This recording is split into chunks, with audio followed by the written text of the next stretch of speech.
Hello students, स्वागत है आप सभी का अपने इस YouTube channel star study centre में। स्टूडेंट्स, कैसे हैं आप सब? आई होप आप सभी बढ़िया होंगे। आप सभी की तैयारी बेहतर चल रही होगी। आज के इस क्लास में हम सभी देखने वाले हैं पाठ्य पुस्तक भौतिक विज्ञान में संकलित अध्याय गति के नियम पर आधारित कुछ महत्वपूर्ण बहुविकल्पीय प्रश्न। तो बने रहिए भैया क्लास में एंड तक। चलिए क्लास को शुरू करते हैं। सबसे पहला प्रश्न है आप सभी के स्क्रीन पर, घर्षण बल की उत्पत्ति होती है। चार ऑप्शन है इसके लिए। पहला है संपर्क में दो पृष्ठों के बीच अंतराणविक आकर्षण के कारण। दूसरा है पृष्ठ तनाव, इंग्लिश में बात करें तो सरफेस टेंशन के कारण। तीसरा है प्रतिकर्षण बलों के कारण। और चौथा है रासायनिक बंध के फलस्वरूप उत्पन्न दो वस्तुओं के अंतःबंधन के कारण। इस प्रश्न का सही उत्तर हो जाएगा रासायनिक बंध के फलस्वरूप उत्पन्न दो वस्तुओं के अंतःबंधन के कारण। घर्षण बल रासायनिक बंध के फलस्वरूप उत्पन्न दो वस्तुओं के अंतःबंधन के कारण उत्पन्न होता है। अगला प्रश्न है घर्षण बल निर्भर नहीं करता है किस पर? चार ऑप्शन है इसके लिए। पहला है पृष्ठ की प्रकृति पर। दूसरा है वस्तु के भार पर। तीसरा है संपर्क तल के क्षेत्रफल पर। और चौथा है वस्तु के पदार्थ की प्रकृति पर। इस प्रश्न का सही उत्तर हो जाएगा संपर्क तल के क्षेत्रफल पर। घर्षण बल किस पर निर्भर नहीं करता? तो भैया संपर्क तल के क्षेत्रफल पर निर्भर नहीं करता है। बाकी पृष्ठ की प्रकृति पर, वस्तु के भार पर, वस्तु के पदार्थ की प्रकृति पर, इन तीनों पर घर्षण बल निर्भर करता है। अगला प्रश्न है निम्नलिखित में से किसका मान सबसे कम होता है? चार ऑप्शन है इसके लिए। पहला है स्थैतिक घर्षण। दूसरा है सीमांत घर्षण। तीसरा है गतिक घर्षण। और चौथा है सर्पी घर्षण। इस प्रश्न का सही उत्तर हो जाएगा गतिक घर्षण। गतिक घर्षण का मान सबसे कम होता है। बात करें सबसे अधिक मान वाले घर्षण बल की तो सीमांत घर्षण बल का मान सबसे अधिक होता है। अगला प्रश्न है यदि अभिलंब प्रक्रिया यानी कैपिटल R 3 गुनी हो जाए तो सीमांत घर्षण हो जाएगा कितना गुना? चार ऑप्शन है इसके लिए। पहला है 3 गुना। दूसरा है 1/3 यानी 1/3। और तीसरा है 9 गुना। और चौथा है अपरिवर्तित। इस प्रश्न का सही उत्तर हो जाएगा 3 गुना। यदि अभिलंब प्रक्रिया यानी कैपिटल R 3 गुनी हो जाए तो सीमांत घर्षण कितना गुना? 3 गुना हो जाएगा।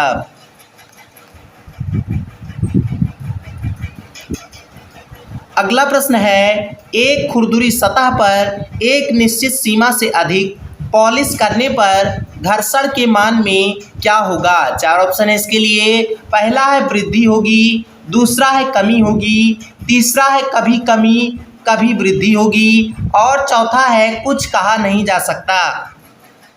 ये प्रश्न आप सभी के लिए HW है। आप सभी लोग क्लास एंड होने के बाद नीचे कमेंट बॉक्स में प्रश्न संख्या 6 का उत्तर बताएंगे। अगला प्रश्न है कणों के बीच संघट्ट में संवेग संरक्षण का अवबोधन किस आधार पर किया जा सकता है? चार ऑप्शन है इसके लिए। पहला है ऊर्जा संरक्षण। दूसरा है केवल न्यूटन के प्रथम नियम। तीसरा है केवल न्यूटन के द्वितीय नियम। और चौथा है न्यूटन के द्वितीय एवं तृतीय नियम। इस प्रश्न का सही उत्तर हो जाएगा न्यूटन के द्वितीय एवं तृतीय नियम। कणों के बीच संघट्ट में संवेग संरक्षण का अवबोधन न्यूटन के द्वितीय एवं तृतीय नियम के आधार पर किया जा सकता है। अगला प्रश्न है कोई वस्तु उस समय तक अपनी विरामावस्था अथवा गति की अवस्था परिवर्तित नहीं करती जब तक उस पर कोई बाह्य बल ना लगाया जाए। इसका कारण है क्या भैया? चार ऑप्शन है इसके लिए। पहला है द्रव्यमान। दूसरा है भार।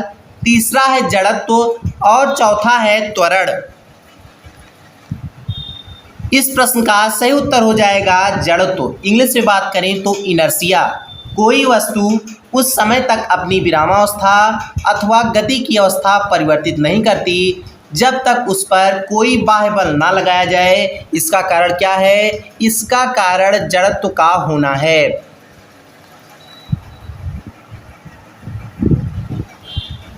अगला प्रश्न है, न्यूटन का गति का प्रथम नियम व्यक्त करता है क्या? चार ऑप्शन है इसके लिए। पहला है द्रव्यमान, दूसरा है ऊर्जा, तीसरा है कार्य और चौथा है जड़त्व। तो भैया ना द्रव्यमान व्यक्त करता है, ना ऊर्जा व्यक्त करता है और ना कार्य व्यक्त करता है। क्या व्यक्त करता है? जड़त्व, इनर्शिया व्यक्त करता है। न्यूटन का गति का प्रथम नियम क्या? जड़त्व व्यक्त करता है।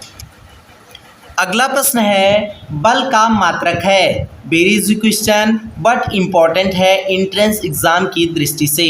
आई होप इस प्रश्न का सही उत्तर सभी लोग नीचे लाइव चैट में कमेंट करेंगे। चार ऑप्शन है इसके लिए। पहला है न्यूटन, दूसरा है न्यूटन गुणित मीटर, तीसरा है किग्रा मीटर प्रति सेकेंड और चौथा है न्यूटन गुणित सेकेंड। इस प्रश्न का सही उत्तर हो जाएगा न्यूटन। न्यूटन बल का मात्रक है। यहीं पर आपसे प्रश्न को घुमाकर पूछ सकता है कि बल का एसआई मात्रक है, तो वहां पर भी कौन सा ऑप्शन सही होगा? जिस ऑप्शन में न्यूटन लिखा होगा। और एक प्रश्न यहाँ से पूछ सकता है कि बल का सीजीएस मात्रक है, तो जिस ऑप्शन में डाइन लिखा होगा वही ऑप्शन सही होगा।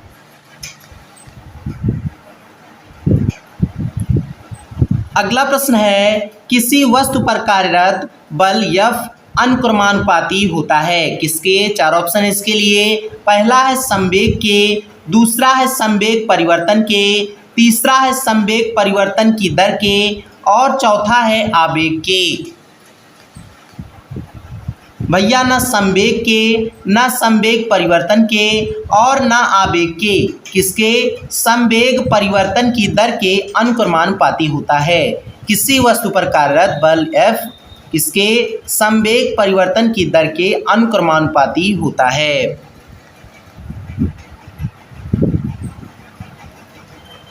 अगला प्रश्न है, यदि m द्रव्यमान की एक वस्तु पर एक बल F समय डेल्टा t यानी अतिसूक्ष्म समय के लिए तक कार्य करे तो बल का आवेग होगा, इम्पल्स होगा। चार ऑप्शन है इसके लिए।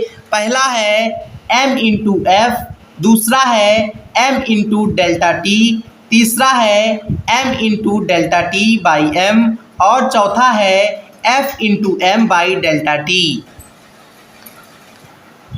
इस प्रश्न का सही उत्तर हो जाएगा F into delta T by M. यदि m द्रव्यमान की एक वस्तु एक बल F समय डेल्टा टी यानी अतिसूक्ष्म समय तक कार्य करे तो बल का आवेग क्या होगा? F into delta T by M होगा। अगला प्रश्न है, विभिन्न वस्तुओं पर बराबर बल लगाए जाते हैं, वस्तुओं में उत्पन्न त्वरण होंगे। चार ऑप्शन है इसके लिए। पहला है वस्तु के द्रव्यमानों के अनुक्रमानुपाती होंगे, दूसरा है वस्तुओं के द्रव्यमान के व्युत्क्रमानुपाती होंगे, तीसरा है वस्तुओं के द्रव्यमानों पर निर्भर नहीं करेंगे और चौथा है अनिश्चित होंगे। इस प्रश्न का सही उत्तर हो जाएगा वस्तुओं के द्रव्यमान के व्युत्क्रमानुपाती होंगे। विभिन्न वस्तुओं पर जब बराबर बल लगाए जाते हैं तो वस्तुओं में उत्पन्न त्वरण वस्तुओं के द्रव्यमान के व्युत्क्रमानुपाती होते हैं।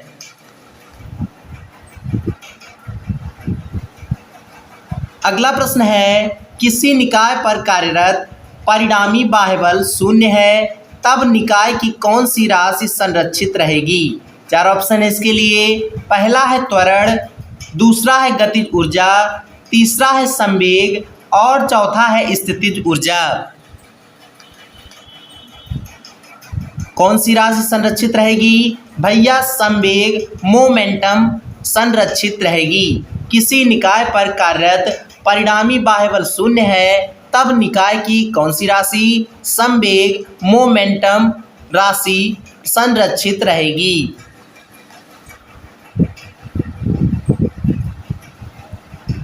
अगला प्रश्न है, एक पिंड स्थिर है तो क्या पता चलता है इससे? 4 ऑप्शन है इसके लिए। पहला है पिंड पर कोई बल नहीं लग रहा है, दूसरा है पिंड पर लगे सभी बलों का परिणामी बल शून्य है, और तीसरा है पिंड निर्वात में स्थित है, और चौथा है पिंड पर लगे बल इसके संपर्क में नहीं है। इस प्रश्न का सही उत्तर हो जाएगा पिंड पर लगे सभी बलों का परिणामी बल शून्य है।